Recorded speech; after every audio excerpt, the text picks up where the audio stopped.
Oui, tout à fait, merci Monsieur le Président. Oui, le débat a déjà eu lieu, c'était juste pour apporter des précisions sur ce qui a été dit. En particulier, bien évidemment, en 3 semaines, lors du budget, nous ferons des propositions précises qui correspondent à ce qu'on a envie de porter pour la Côte d'Or.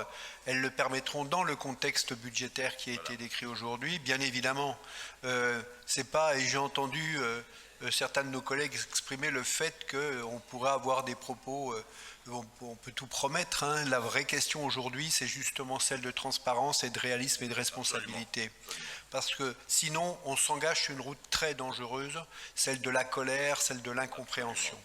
Donc on fera dans ce cadre-là et avec ce DOB des propositions pour le budget qui correspondront. Et que je partage aussi le fait que dans un budget, l'investissement est aussi quelque chose, vous savez, le bon sens parfois, moi j'ai un oncle qui disait souvent que les économies, quand elles étaient mal faites, ça finissait par coûter extrêmement cher. Donc il faut savoir aussi où il est nécessaire parfois d'être pour pouvoir plus tard bénéficier des économies qu'on a engendrées. C'est absolument. Alors, c'est exactement ce que je répondais à M. Poyot tout à l'heure.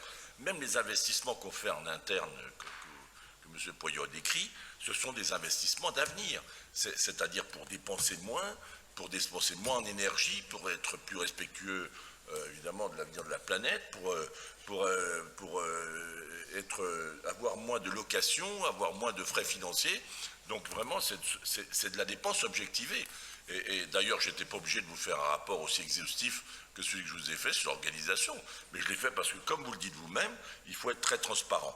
Donc là, vous avez le cadre qui est clairement établi, c'est-à-dire, on partira d'un budget 2024 moins 7 millions d'euros sur le fonctionnement pour tenir un équilibre, une marge nette,